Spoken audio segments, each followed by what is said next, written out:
Allahümme salli ala Muhammedin ve ali Muhammed. Bismillahirrahmanirrahim. Elhamdü ve sena lillah rabbil alemin. Vel akibetu li ehli takva vel yakin. Ve salatu ve selamu ala Resulillahil emin Muhammed sallallahu aleyhi ve sellem. Ve ala ali beytihi tayyibin tahirin el ma'asumin aleyhimussalam. Ve la'natu daim ala a'daihim ecmain. Minəl ən ilə qiyavmi yevmiddin.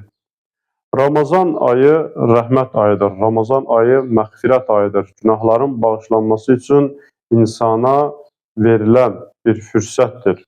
Əgər bir insan bu fürsəti dəyərləndirmirsə, əgər insana verilən o fürsəti insan özünə qənimət bilib ondan istifadə eləmirsə, indi hədisdə oxuyacaq, Peyğəmbər buyurur ki, o insan bədbəxt insandır.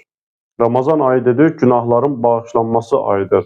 Allah Resulü sallallahu aleyhi ve sellem buyurur Şəbaniyə xütbəsində فَاِنَّ الشَّقِيَّ مَنْ حُرِمَ غُفْرَانَ اللّٰهِ فِي هَذَا الشَّهْرِ الْأَزِيمِ.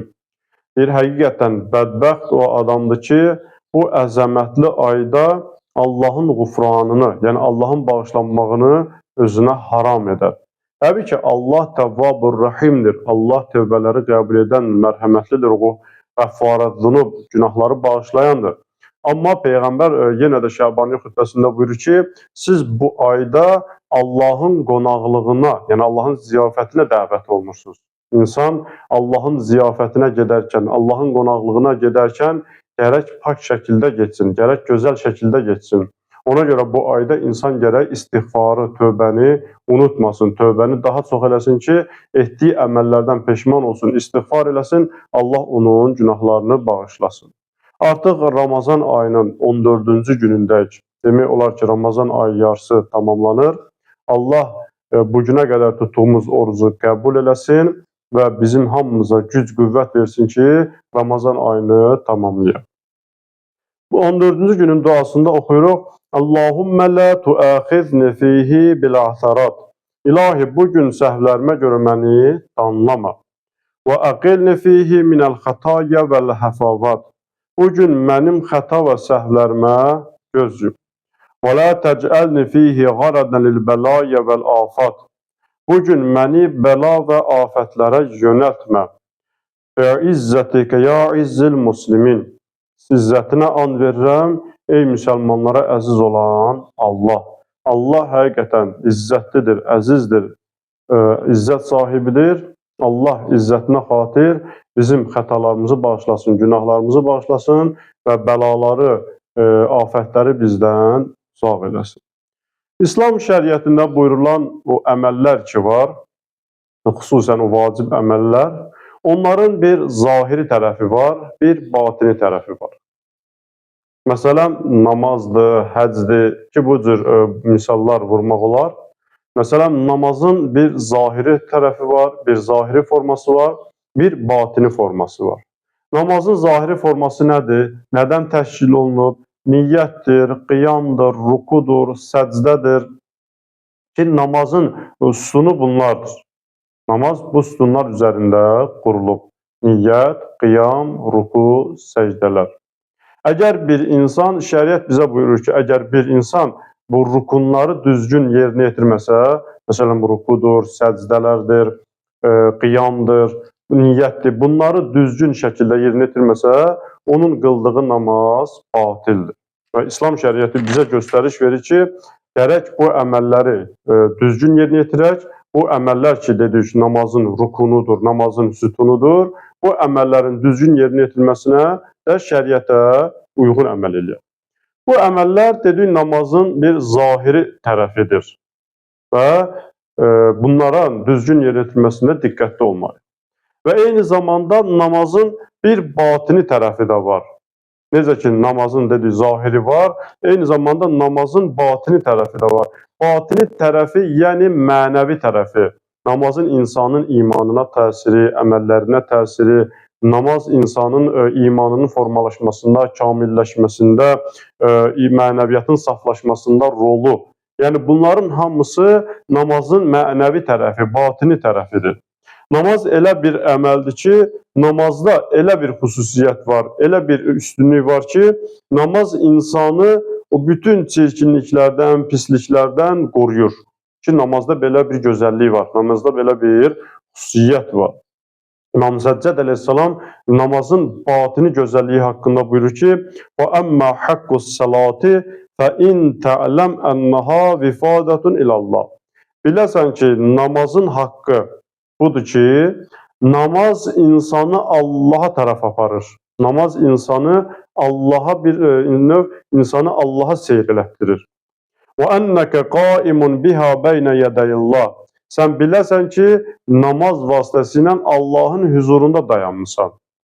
Artıq insan namaza daxil olanda bunu dərk etməlidir. Bunu bilməlidir ki, mən əzəmətli olan Allahın huzurundayam. Mən Allahın huzuruna tərəf getmişəm. Namaz sanki bağlı bir qapı var. Namaz o qapını açmaq üçün bir vasitədir. İnsan o qapını açandan sonra artıq bilir ki, Allahın huzuruna daxil olur. Belə bir deyim var. Əgər istəyirsən Allahla danışasan, namaz qıl. Yəni insan namaz qılarkən münacət edir Allaha. Və Allahla üzbəüz dayanır. Artıq Allahla bəndənin arasında bir vasitə olmur. Və əgər istəyirsən Allah səninlə danışsın, onda Qur'an oxu. Yəni istəyirsən Allah səninlə söhbət eləsin, Qur'an oxu. İnsan Qur'an oxuyanda, məsələn, Allah deyir, ya əyyuhən nas, ey insanlar. Artıq sən onu, sanki Allah sənə onu xitab edir. Və yaxud da ki, dediyimiz kimi, namaz qılanda insan Allahla söhbət edir. İnsan elə bil dərdini Allaha deyir. Namazın mənəvi təsirlərindən də biri budur ki, dedik ki, namazda elə bir gözəllik var, namazda elə bir xüsusiyyət var ki, namaz insanı bütün çirkinliklərdən, pisliklərdən insanı çəkindirir. Ənkabut surəsinin 145-ci ayəsində Allah təbarək və teala buyurur, İnnəs-salata tənhə anil fəhşai vəl münkər. Həqiqətən namaz insanı pis və çirkin əməllərdən qoruyur. Ki, Allah namaza bu xüsusiyyəti verib. Namaza bu gözəlliyi verib ki, namaz insanı bütün pis əməllərdən, pis çirkinliklərdən qoruyur. Bu, namazın mənəvi tərəfidir, batini tərəfidir. Və yaxud da ki, həccə baxaq. Həccin də yenə də bir zahiri tərəfi var, bir batini tərəfi var. Zahiri tərəfi odur ki, məsələn, göstərilən əməllər ki var, həcc zamanı yerinə məsələn, ehram bağlamaqdır, təvaf etməkdir, şeytana daş atmaqdır, ehram halında, adi halda insana bir neçə əməllər ki halaldır, ehram halında onların haram olmasıdır, Səfa və Mərvə arasında səy etməsidir ki, həccin əməlləri ki var, onlar zahiri bir forması var ki, onları yerinə yetirmək, əgər bir şəxs onların birini yerinə yetirməsə və düzgün yerinə yetirməsə, o şəxsin həcci tamamlanmaz və həcc onun boynundan götürülməz. Bir də həccin batini tərəfi var. Yəni, həccin mənəvi təsirləri var. Çox təəssüf ki, bugün insanlar həccə zahiri tərəfini göstərmək üçün gedirlər və batini tərəfini unudurlar. İmam Səccad əleyhissalam buyurur, həcc haqqında buyurur ki, firarun iləyhi min zunubik. Həccin keyfiyyəti, həqiqəti, mənəviyyəti odur ki, insan həcc ziyarətini yerinə yetirən zaman, həccin əməllərini tamamlayan zaman günahlarından Allaha firar edir, günahlarından Allaha qaçır. Həccin əməllərindən biri də dedik ki, insan həcc əməlini yerinə yetirən zaman vacib olan əməllərdən də biri şeytana daş atmasıdır. Təbii ki, şeytanın bir məkanı yoxdur ki, şeytan orada oturub insanı gözləsin. Bu əməl, həccin bu ayini Həzrəti İbrahim əleyhissalamın zamanından qalan vacib olan bir ayindir. Bəs şeytana daş atmağın zahiri formasını bildik. Məsələn, orada bir yer ki var, həcci ziyarət edilənlər orada daş atır. Bu zahiri bir formasıdır, göstərişidir. Amma batini tərəfi nədir? İnsan şeytana daş atmaqla mənəvi tərəfi gərək bunu dərk eləsin, bunun həqiqətinə varsın ki, mən artıq şeytana qalib gəlmişəm. Mən artıq şeytana hakim olmuşam. Şeytandan Allaha üz tutmuşam. Şeytanın artıq mənə gücü çatmaz. Mənim söykənəcəyim yer Allahdır. Mən artıq burada şeytanı məğlub edirəm. Yəni, bütün pis, çirkin əməllərimdən üz tutmuşam, Allaha tərəf gedirəm. Ki bu da həccin əməllərindən biri olan şeytana daş atmağın mənəvi tərəfidir, batini tərəfidir. Və eyni zamanda oruç tutmağın da bir zahiri tərəfi var, bir batini tərəfi var. Zahiri tərəfi ondan ibarətdir ki, imsakdan iftara qədər orucu batil edən əməllərdən özünü qoruyasan. Bu orucun zahiri tərəfidir. Amma oruc bundan kifayətlənmir. Yəni orucun həqiqəti, orucun fəlsəfəsi, orucun insana təsiri bu deyil. Hədislərdə buyurulur ki, İnnəs-savmə leysə minət-təam və şərab. Yəni oruc tutmaq təkcə insanın özünü yeməkdən və içməkdən qoruması deyil. Başqa bir hədisdə buyurur ki, oruc tutan üçün ən asan iş elə özünü yeməkdən, içməkdən saxlamasıdır. Yəni ən sadə bir işdir, ən asan bir işdir ki, insan imsakdan iftara qədər özünü yeməkdən, içməkdən qorusun. Amma orucun həqiqəti bu deyil, orucun mənəviyyatı bu deyil ki, insan elə yeməklə, içməklə, özünü qorumaqla kifayətlənir. Xeyr. Orucun batini missiyası, orucun mənəvi tərəfi insanı kamilləşdirməkdir. İnsanın özünə hakim olmasıdır. İnsanın özünü idarə etməsidir. Nəfsini islah etməsidir. Özünü günahlardan paklandırmasıdır. Yəni oruc insanı kamil bir hala salmaq üçün bir əməldir. İnsan oruc tutarkən diqqətli olmalıdır. İmam Səccad əleyhissalam buyurur, oruc tutan şəxs nələrə diqqət eləməlidir? İmam buyurur ki, وَأَمَّا حَقُّ الصَّوْمِ Orucun haqqına gəlincə, burada orucun haqqıdır. Haqq nədir? Yəni insan o haqlara gərək riayət eləsin. Necə ki, namazın haqqında oxuduq, həccin haqqında oxuduq və imam buyurur orucun haqqı. Yəni haqq odur ki, insan o ənlara gərək düzgün riayət eləsin ki, onun haqqı sənin boynunda qalmasın. Və in tələm, biləsən o haqq nədir? Ənəhu hicabun darabahullahu, o bir hicabdır, bir örtüydür. Allah onun vasitəsilə bir pərdə çəkir. Nəyə? Ələ lisanik, sənin dilinə. Oruçdan şəxs birinci nə eləməlidir? Dilinə hakim olmalıdır. Və sam'ik, və ikinci sənin qulağın üçün bir Allah pərdə çəkir. İnsan nə eləməlidir? Qulağına diqqət eləməlidir. Haramlar yönətməməlidir. Yəni haram sözləri qulaq asmamalıdır. Və bəsərik, üçüncü insanın gözünə. Oruc bir pərdədir ki, insanın gözünə çəkilib, yəni gözünü haramlardan qoruyasan. Və fərcik, insana, oruc tutanın haqqından biri odur ki, insan haramlara tərəf getməsin.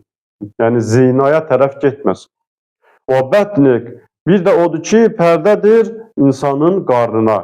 Yəni haram loxmalar yeməyəsən, haram tikələr yeməyəsən, kiminsə malını yeməyəsən. Liyəstərikə bihi minənnar. Allah oruc vasitəsilə sənin bədən üzvlərinə bir pərdə çəkir ki, səni günahlardan saxlayır ki, onun vasitəsilə səni cəhənnəm odundan qorusun.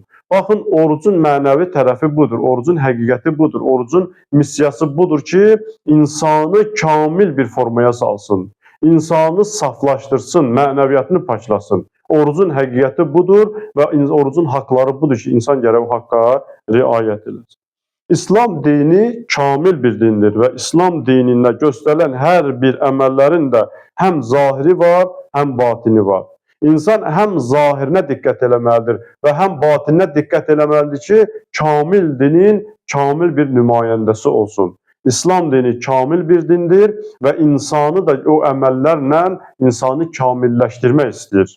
Və insan gərək bütün əməllərin tək zahiri ilə kifayətlənməsin, eyni zamanda o əməllərin batininə də diqqət eləsin ki, insanın mənəviyyatı kamilləşsin. Allah tutduğumuz orucları qəbul eləsin, etdiyimiz duaları qəbul eləsin və Allah bizi orucun həqiqi xüsusiyyətlərinə malik olan insanlardan, bəndələrindən qərar versin. Vəssalamu aleykum və rəhmətullahi və bərəkət.